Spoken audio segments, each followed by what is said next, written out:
Ações, pessoal. Vamos começar agora com o algoritmo Knuth-Morris-Pref, ou KMP. Esse algoritmo ele é o primeiro com complexidade em tempo linear, tá? E é um dos mais famosos para resolver o problema do casamento de cadeias.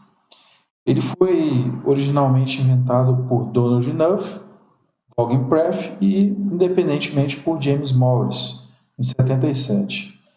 É por isso que ele recebe esse nome de KMP.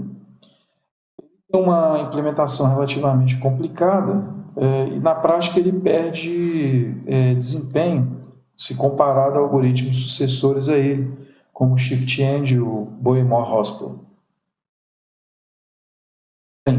Funciona da mesma forma que o algoritmo força bruta, cujo objetivo é fazer a busca de um padrão em um texto. O código dele é relativamente pouco, né? Mas é muito eficiente. E, como já mencionado, a sua complexidade é O de n, ou seja, ela é linear. O funcionamento desse algoritmo segue a seguinte ideia. Toda vez que ocorrer um conflito, né, na comparação entre o padrão e o texto, a palavra ou o padrão possuirá uma informação necessária, tá, que permitirá que o algoritmo possa determinar qual a próxima comparação sem ter que realizar aquilo que é feito pelo algoritmo força bruta, que é refazer ou retroceder, né, o padrão para o próximo caractere a ser comparado no primeiro laço. Com isso, ele acaba ganhando muito desempenho, né, se comparado ao algoritmo de força bruta. Para ele funcionar, ele adota a seguinte estratégia. É feito um pré-processamento no padrão, tá? Esse pré-processamento é feito por uma função prefixo, e após realizar o pré-processamento é que é feita então a busca do padrão no texto usando uma função de comparação.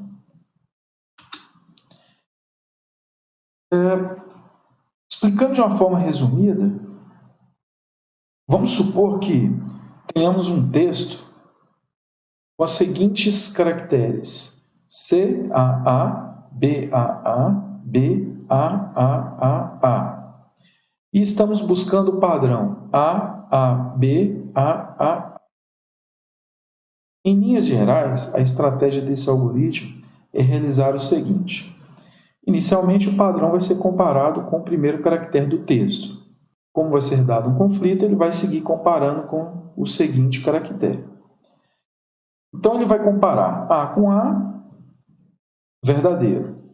A com A, verdadeiro. B com B, verdadeiro. A com A, verdadeiro. A com A, verdadeiro. A com B, falso. Vamos supor que o nosso algoritmo fosse força bruta. Então, nesse caso, como que força bruta iria proceder?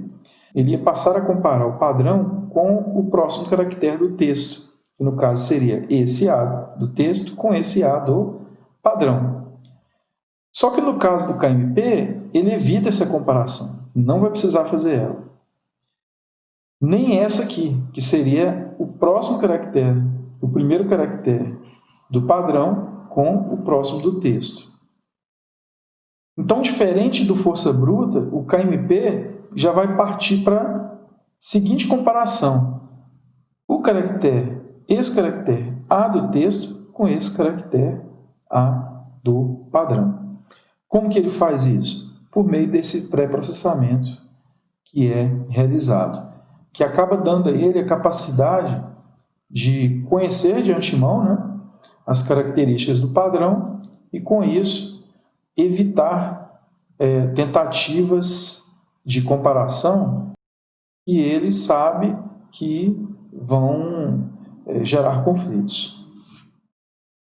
Passando adiante, então é feito um pré-processamento do padrão em que é construído um vetor auxiliar de tamanho m. Esse vetor auxiliar é o que vai permitir ao algoritmo conhecer qual a próxima posição a ser comparada. Então, o pré-processamento analisa todos os prefixos do padrão, procurando pelo maior sufixo destes prefixos que também seja prefixo. Desta forma, ele evita então que um caractere seja reexaminado. Ao final, teremos um vetor que conterá cada posição que gera um prefixo para cada posição do padrão. O pré-processamento é realizado no padrão para determinar se seus prefixos aparecem como subsequências deles mesmos. A gente vai entender direitinho como funciona essa função prefixo. Nós temos uma representação do que seria o vetor auxiliar. Na verdade, esse vetor ele vai armazenar só o que está aqui na posição inferior. As demais informações elas são apenas para nos orientar. Aqui em cima, o padrão. Aqui, a posição que ocupa J e I, que no caso as duas iniciam com 0. E aqui embaixo, apenas uma numeração para a gente se orientar. O que a função prefixo faz? Inicialmente, ela compara o primeiro caractere com o segundo caractere. É uma comparação de igualdade. Se essa comparação retornar verdadeiro, o que ela vai fazer? Ela vai guardar o valor de J na posição marcada por I, incrementar J e incrementar o I. Mas nesse caso aqui, a comparação não vai retornar verdadeira. Então, nesse caso, ela vai colocar menos 1 aqui na posição marcada por I, que no caso o I começa com 0, então vai ser colocado menos 1 aqui, e incrementar o valor de I. Com isso, o valor de I vai vir para cá. Vou pegar aqui o marcador para facilitar o nosso entendimento. Então, aqui, ó. Então, o I veio para cá. Perfeito. Depois, o algoritmo vai comparar o caractere A com o caractere C, fazendo o mesmo teste. Nesse caso, como novamente o resultado da comparação é falso, então vai colocar menos 1 na posição marcada por I e incrementar o I. Então, o I passa, vai vir para cá. Vou mudar a cor aqui. Então, o I virá para cá. Novamente, faz a comparação do A com a letra D. Como vai dar diferente, né? Como o resultado dessa comparação é falso, vai marcar aqui na posição do I o valor menos 1 e incrementar o I. Então, o nosso I virá para cá. Na sequência, compara o caractere A com o próximo caractere, que é o A. Nesse caso, a comparação vai dar positiva. Então, o que ele vai fazer? Vai guardar o valor de J na posição marcada por I. Como o I está marcado aqui, então vai guardar o valor de J aqui. Ó. O valor de J atual é 0. Está vendo? Bem, uma vez que guardou o valor de J aqui, o algoritmo vai incrementar o valor de J. E também vai incrementar o valor de I. Então, nós teremos essa configuração. O valor de J vai vir para cá, o I vai vir para cá, certo? E aqui foi armazenado 0. Bem, continua então a comparação. Como o J veio para cá, então agora ele vai comparar B com B. Nesse caso também a comparação vai retornar verdadeira. Então ele vai proceder da mesma forma. Vai guardar o valor de J, que agora é 1, na posição marcada por I. Então foi armazenado aqui o valor de J. A seguir, ele incrementa o valor de J e incrementa também o valor de I. Teremos, então... Segue, então, fazendo a comparação deste elemento, desse caractere, letra C, com este caractere, também letra C. Como o resultado dessa comparação é verdadeiro, então ele vai guardar aqui o valor de J, que agora é 2, e vai incrementar as variáveis I e J. Bem, na sequência ele compara D com A. Como os dois são diferentes, então ele vai armazenar menos 1 aqui. Outra comparação que ele faz é se J é diferente de menos 1. Como J é diferente de menos 1, então J vai receber o valor de AUX na posição J, ou seja, vai receber 0. E o I não vai ser incrementado, também o J não vai ser incrementado. Teremos então essa configuração aí. Perceberam que aqui nós temos aqui as posições deste sufixo? Então, ó, nós sabemos aqui que o sufixo A, B e C tem aqui um prefixo A, B e C. Em quais posições? Posição 0, posição 1 e posição 2. 0, 1 e 2. Esse é o objetivo da função prefixo. Armazenar, né, produzir essa tabela auxiliar para que a função da busca consiga ter essas informações dos prefixos. Bom, pessoal, então nós percebemos o seguinte: a função prefixo, né, ela vai precisar de uma variável j e de uma variável i para esse controle. E o vetor auxiliar. Vamos ver então o pseudocódigo. Exatamente, ó. Nós temos inicialmente aqui a inicialização da variável i, da variável j e a primeira posição do vetor auxiliar que vai armazenar os prefixos e sufixos. Esse laço externo, que vai de 1 até m-1, ele é que vai permitir percorrer aqui o padrão.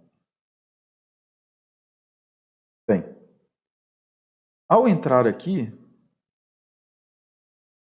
inicialmente o j vai ser igual a menos 1, então ele não vai executar esse outro laço, esse laço interno. Na sequência, ele começa verificando se P na posição I é igual a P na posição I mais J. Ou seja, aquela primeira verificação, vocês lembram? Ó, o A é igual a B? Bem, se for, então ele incrementa o J, né? Onde que J recebe J mais 1, que é o que aconteceu aqui, ó, quando, por exemplo, ele comparou A com B, deu diferente, então não incrementou. A com C deu diferente, não incrementou. A com D, diferente, não incrementou. A com A é igual. Aí ele foi e incrementou o J. Ok? Voltar lá. Bem, a cada iteração, o que vai acontecer também é que auxiliar na posição I vai receber J. Isso é essa instrução aqui, ó, que é em todo momento, ó, o J inicialmente ele é menos 1. Nesse caso aqui, como não havia nenhum item anterior, então ele já inicializa com menos 1, e aí ele começa a comparar, a fazer as comparações. A com B é igual? Não, é diferente. Então, auxiliar na posição I recebe menos 1. A com C é igual? Não, é diferente. Então, auxiliar na posição I recebe menos 1. Lembram? Então, ele vai marcando aqui menos 1. Bem, a partir do momento que o J foi incrementado, o auxiliar I vai sempre receber o valor de J. Então, é o que aconteceu aqui. Ó. Por exemplo, quando nós tivemos o nosso J incrementado, e aí o meu auxiliar na posição I recebeu 0. Indicando assim que, para esse sufixo A, eu tinha um prefixo A. Bem, e aí ele continua a marcação, como B com B vai ser igual. Ele vai incrementar meu J e atribuir ao auxiliar valor 1. Né? C com C, como é igual, ele vai incrementar o meu J. E aí o meu J vai valer 2, ele vai atribuir aqui 2. Né? E até então, ele não está entrando aqui nesse laço ainda. Por quê? O J até é maior que menos 1, mas os caracteres P na posição J mais 1 e P na posição I estão sendo iguais. Né? E aqui ele só retornaria verdadeiro se fossem diferentes. como eles estão sendo iguais, ele não está executando esse laço. Quando ele incrementa o J aqui, e agora na próxima comparação ele vai avaliar D com A, aí sim, nesse caso, né, o meu J atualmente vai estar valendo 2 e essa comparação vai retornar falso. Então, ele vai entrar aqui nesse momento, né?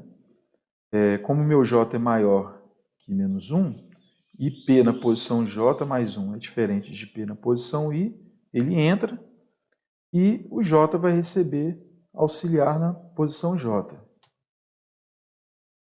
Vamos lá, se nós avaliarmos aqui, ó, auxiliar na posição J, Q2, auxiliar na posição J, Q2, é menos 1. Ok? Então, J vai receber, então, menos 1. Bem, então é isso. Esse é o pseudocódigo do pré-processamento. Código até relativamente simples. Ok? Então, vamos lá. Vamos ver agora um exemplo da busca, né? Vamos supor, então, que a gente já realizou o pré-processamento e nós temos aqui o nosso auxiliar, tá? O nosso vetor auxiliar. Lembrando que o nosso vetor, na verdade, ele vai ter armazenado mesmo só essa linha de baixo aqui, ó. Certo? As linhas de cima são só uma referência para a gente buscar. Esse auxiliar aqui, ele foi pré-processado para esse padrão aqui, A, B, A, C, A, B. Tá? E é o padrão que nós estamos buscando, ó. A, B, A, C, A, B. E aqui nós temos o nosso texto, né, com seus respectivos caracteres. Então, como vai funcionar essa busca aqui pelo KMP? Então, vamos lá. Inicialmente, o KMP vai comparar o primeiro elemento, né, do padrão com o primeiro elemento do texto. Então, ele vai comparar A com A é igual? Sim. Então, ele vai partir para o próximo. B com B é igual? Sim. Vai partir para o próximo. A com A é igual? Sim. C com C é igual? Sim. A com A é igual? Sim. B com A é igual? Não. Deu diferente. Então, o que ele faz nesse momento? Se fosse o força bruta, né, o que o força bruta ia fazer? Ele ia reiniciar essa busca do padrão, comparando o padrão A com B. Lembra? E aí é lógico que essa comparação ia retornar falsa, né? E aí ele já fazer a próxima busca, fazendo A com A, e assim por diante. Bem, a grande vantagem do KMP é essa. Por quê? Como o KMP tem esse pré-processamento, ele vai recorrer a esse vetor auxiliar para identificar qual a próxima posição a ser comparada. Nesse caso aqui, qual o valor que nós vamos obter? Se nós olharmos aqui o nosso vetor auxiliar, a ocorrência do caractere A, que gerou o conflito, ele tem um prefixo na posição 0. Então, o que o KMP faz? Ele inicia, ou melhor, reinicia as comparações a partir da posição 0 do padrão. Percebeu?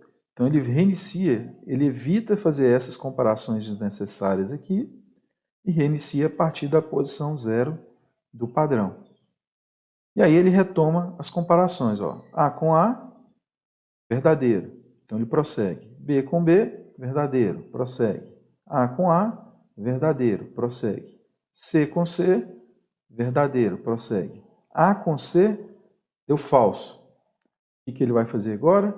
Vai olhar para o caractere C no meu vetor auxiliar. Então aqui o caractere C, ele apresenta menos 1, ou seja, não há nenhum prefixo para o C. Então o que ele faz? Ele não precisa realizar as comparações desnecessárias.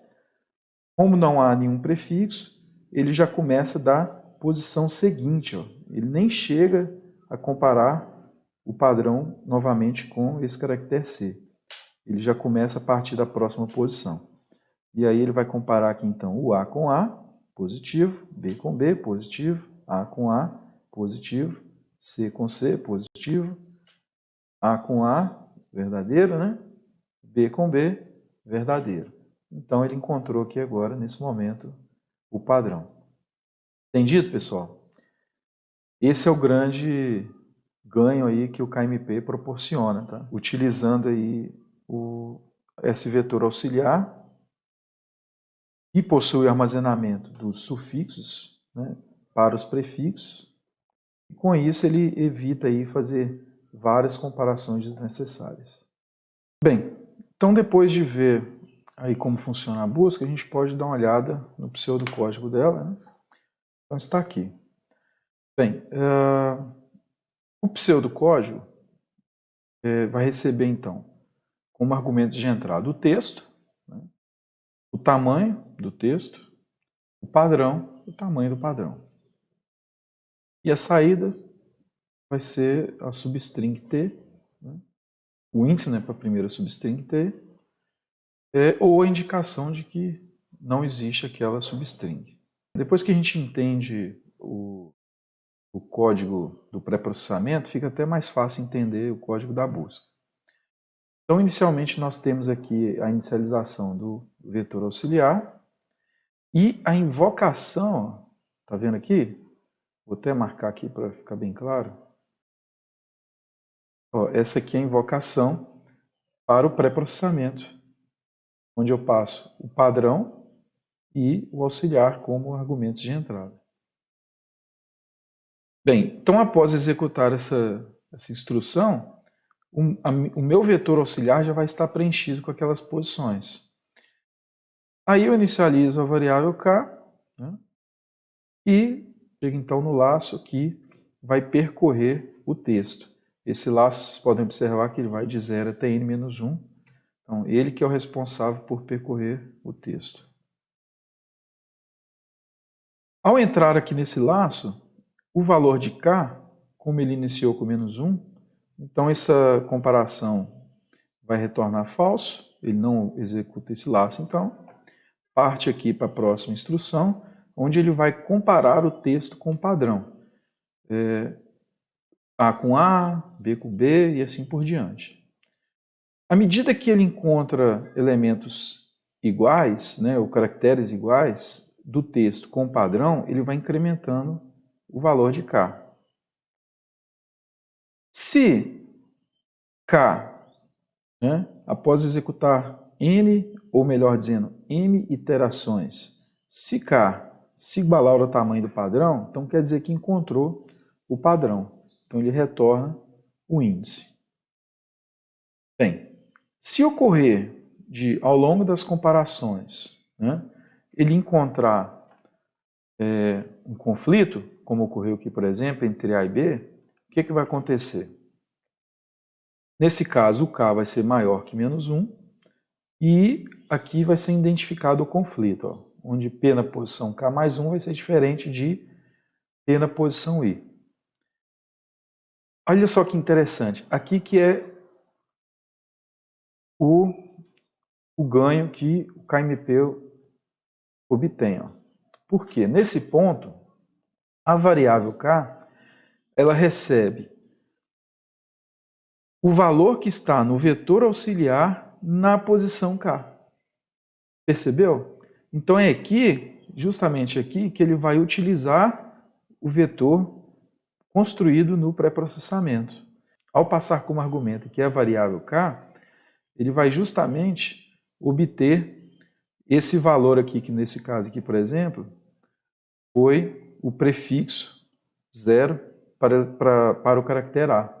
E aí ele vai identificar então que ele pode desprezar as próximas comparações e já reiniciar a comparação a partir desse ponto. Entendido, pessoal?